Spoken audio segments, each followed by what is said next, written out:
Hello नमस्कार बहन, हमारे चैनल में आपका स्वागत। हम आपको बहुत ही महत्वपूर्ण जानकारी देने वाले हैं अतिथि शिक्षकों के नियमितीकरण को लेकर और विभागीय परीक्षा को लेकर भविष्य सुरक्षित करने को लेकर। अतिथि शिक्षक अब आंदोलनरत हो चुके हैं। इन्होंने सरकार से मांग की है कि इनका विभागीय परीक्षा लेकर इनको नियमित किया जाए, क्योंकि सरकार ने कई बार घोषणा की है कि अतिथि शिक्षकों को नियमित करेंगे। शिवराज सरकार ने भी बोला था कि अतिथि शिक्षकों को नियमित करेंगे, लेकिन अभी तक नियमित नहीं किया गया। तो अतिथि शिक्षक सभी मांग कर रहे हैं इनका नियमितीकरण किया जाए।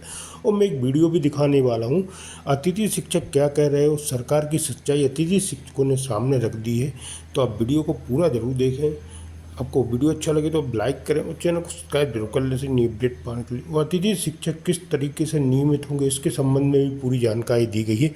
और अतिथि शिक्षक कब से कार्य कर रहे हैं और सरकार से क्या मांग कर रहे हैं, आप वीडियो में बने रहें। वीडियो पूरा देखें। वीडियो बहुत ही महत्वपूर्ण वीडियो है मध्य प्रदेश के सभी अतिथि शिक्षकों के लिए वीडियो को पूरा देखें। बैंक की राजनीति होती है। पिछली गवर्नमेंट की जो सरकार थी, मुख्यमंत्री जी हमारे साथ सड़कों पे सोए हुए थे, शिक्षा मंत्री जी के साथ हम सड़कों पे सोए हुए हैं, लेकिन जैसे ही वो सत्ता में आते हैं वो अपना भूल जाते हैं। फिर नई सरकार आई, हमने सोचा जी क्या आप सरकार में आए, आप मुख्यमंत्री बने, हो सकता है हमारा भविष्य सुरक्षित हो। हमारे शिक्षा मंत्री जी सुनने को तैयार नहीं है, हमारे मुख्यमंत्री जी सुनने को तैयार नहीं है। इतने सारे मैं माननीय मुख्यमंत्री जी की विधानसभा के ये हाल है। वहाँ का अति शिक्षक मंत्री जी कहते हैं कि दिव्यांग जनों के लिए भी समान अधिकार होगा, तो मैं खुद दिव्यांग हूँ। माननीय मुख्यमंत्री जी, आपने मेरे लिए दिव्यांग के लिए क्या किया, वो भी क्वेश्चन मार्क है। और मैं अति दुर्गम क्षेत्र में पढ़ाता हूँ।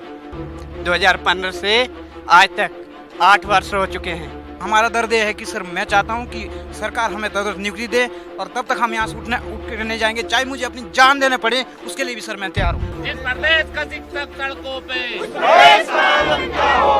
प्रदेश का शिक्षक सड़कों पे, क्या होगा। नमस्कार। हमारे स्कूलों में बच्चों को अच्छी तरह पढ़ाया जा सके, इसको लेकर अतिथि शिक्षकों को लाया गया और तब ये माना गया कि आने वाले समय में उनका भविष्य सुरक्षित होगा, उनको रेगुलराइज किया जाएगा। लेकिन आप सोचिए, इतना समय बीत जाने के बाद 2000 वो शिक्षक आज सड़कों पे हैं, वो अपने को तदर्थ करने की मांग कर रहे हैं, वो अपने को रेगुलराइज करने की मांग कर रहे हैं। आप सोचिए राजनीति कैसी दुष्कर है। जब सत्ता पक्ष में रहते हैं तब इनको भूल जाते हैं और विपक्ष में जब होते हैं तो इनके साथ खड़े हो जाते हैं। और आज जब मैनिफेस्टो में इनका मुद्दा होता है, जब राज्यपाल के अभिभाषण में इनका मुद्दा होता है, जब कैबिनेट में इनका मुद्दा आता है, उसके बाद भी फैसला इनके पक्ष में नहीं हो पाता और मजबूरन ये आज सड़कों पर यहां पर खड़े हुए हैं।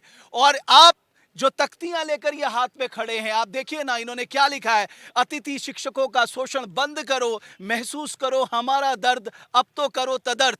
ऐसे तमाम लोग ऐसे आए हैं जिनकी आजीविका, जिनके परिवार की आजीविका सिर्फ और सिर्फ ये जो प्रोफेशन है इस पे टिकी हुई है।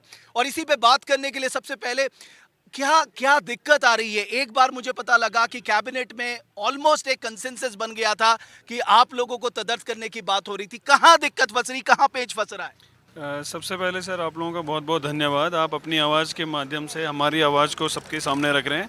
सबसे पहले मैं आपके सामने बीजेपी का मैनिफेस्टो दिखाना चाहूँगा सर, जिसमें ये लिखा गया है कि अतिथि शिक्षकों को इनके पदों को रिक्त नहीं समझा जाएगा। मैं आपको दिखा भी देता हूँ सर ये मैनिफेस्टो में।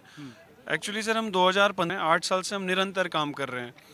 हम लोग विद्यालयों में परमानेंट शिक्षकों के साथ कंधे से कंधा मिलाकर काम करते हैं, लेकिन सर एक ह्यूमन टेंडेंसी है, हर आदमी जो भी एक लंबे अरसे से काम करता है वो अपने सेफ फ्यूचर के लिए ज़रूर सोचता है, एक्सपेक्ट करता है कि वो भी कहीं ना कहीं स्टैब्लिश हो, क्योंकि हमें नहीं पता होता सर कि अगला दिन हमारा स्कूल में क्लास होगा या नहीं होगा। हमारी जगह कोई भी भेज दिया जाता तो हम अफेक्टेड हो जाते हैं, कई महीनों तक हमें फिर विद्यालय नहीं मिलते हैं, तो हम भटकते रहते हैं। तो हमारे लिए ऐसी कोई पॉलिसी नहीं है सर। हमारी गवर्नमेंट से सिर्फ यही मांग है कि जिन बच्चों के भविष्य के लिए हम काम कर रहे हैं, एटलीस्ट गवर्नमेंट हमारे फ्यूचर को देखते हुए कोई तो पॉलिसी बनाए कि हम लोग अपना फ्यूचर को सेफ समझ सकें। बिल्कुल। आप कहाँ से आई हैं और कब से आप पढ़ा रही हैं? सर 7 साल हो गए पढ़ाते पढ़ाते, 2015 में नियुक्त हुए थे, 8वां साल पूरा होने को आया है सर। माध्यमिक अतिथि शिक्षक संगठन सर 8 सालों से दुर्गम अति दुर्गम विद्यालयों में कार्यरत है। सर विडंबना ये है कि कैबिनेट में पहला फैसला अतिथि शिक्षकों के भविष्य के लिए लेकर किया गया था, जिसमें 2 बिंदु रखे गए थे कि गृह जनपदों में वापसी करेंगे और दूसरा ये था कि आपके पदों को रिक्त नहीं माना जाएगा। लेकिन सर विडंबना ये है कि 1 को आया है सरकार बने हुए, लेकिन अभी तक हमारा जो शासन आदेश है वो धरातल पर लागू नहीं हुआ है। सरकार से यही अनुरोध है, विनम्र निवेदन है कि जल्द से जल्द हमारी तदर्थ एक ही मांग है और उस मांग को जल्द से जल्द पूरा करें, क्योंकि हम सभी मानकों को पूरा करके ही यहाँ पर आए हैं। बहुत ट्रांसपेरेंट तरीके से हमारी भर्ती हुई है और यदि सरकार धर्मांतरण और ये महिला आरक्षण जैसे मुद्दों पर विधेयक ला सकती है तो हम तो पूरे मानक तय करते हुए आए हैं। इतने 3700 या 4200 की संख्या में जो लोग हैं उनका परिवार इसी तनख्वाह में पल रहा है। सरकार से पुनः निवेदन आपके चैनल के माध्यम से कि हमारी मांग को जल्द से जल्द पूरा करें। धन्यवाद। करने के लिए आप सुबह ही स्कूटी से आई हूँ सर, क्योंकि मेरे साथ चलने के लिए कोई साथी नहीं था। सर मैं समस्या बताना चाहती हूँ, जैसे ही मेरा झोला टंगा है ऐसे ही हम अतिथि शिक्षकों का हर एक किसी का झोला टंगा हुआ है कांधे पर। बात क्या होती है, जब भी कोई स्थायी शिक्षक हमारे पद पर आता है तो हमें दूसरे जनपद में समायोजित किया जाता है या पूरे दूसरे ही मंडल में ही जाना पड़ता है हमें। तो इस समस्या की निजात सर यही है कि हमारा पद जो है रिक्त ना समझा जाए। सर आप बताइए रिक्त पद कैसे हो सकता है जब हम एक पद पर कार्य कर रहे हैं? वो क्या हम दिखाई नहीं दे रहे उन लोगों को? क्या सुनाई नहीं दे रहे? हम पढ़ा रहे हैं, रिजल्ट 100% आ रहा है, उसके बाद भी जो है हम लोगों को कहा जा रहा है कि हमारे पद रिक्त हैं। तो ये सबसे बड़ी विडंबना है सर, हमारे पद रिक्त कैसे हैं? और अगर पद रिक्त है तो उन्हें भरा हुआ दिखाइए। बस हमारी यही मांग है, हमें तदर्थ नियुक्ति दीजिए सर। बिल्कुल।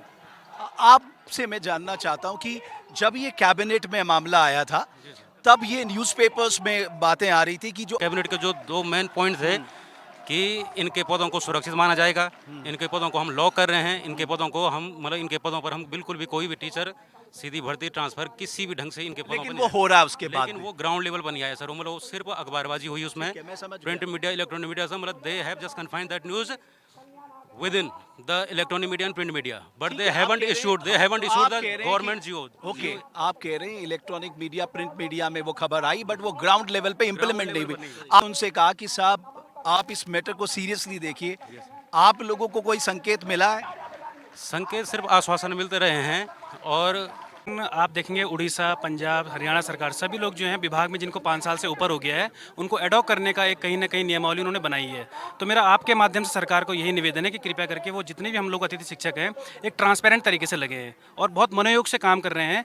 तो हमें वो तुरंत जल्द से जल्द जो है एडॉप्ट करने का कष्ट करें। बहुत सारी चीज़ों में बिल लेके आएँ, एक बड़ा मन दिखाइए, एक बड़ा दिल दिखाइए और इस कार्य को पूर्ण कीजिए। शायद आपको पूरा अतिथि शिक्षक परिवार मैं कहना चाहती हूँ कि आपकी नीतियों का शिकार हम कितने साल से होते रहेंगे? 8 सालों से हम शिकार होते रहे हैं। आपने हमारे सम्मान को मिट्टी में मिला के रख दिया है, एक शिक्षक का नाम आपने मिला के रख दिया है। कब तक हम आपके इस तरीके की नीतियों से शिकार होते रहेंगे? और हम किसी के विरोध में नहीं थे, हम सिर्फ इसलिए बोल रहे हैं कि हमारा जीवन तो आपने बर्बाद कर दिया। आज भी बेरोजगारी की स्थिति में और हर 2 महीने बाद हम बेरोजगार हो जाते हैं, तो हमारे बच्चे कैसे पलें?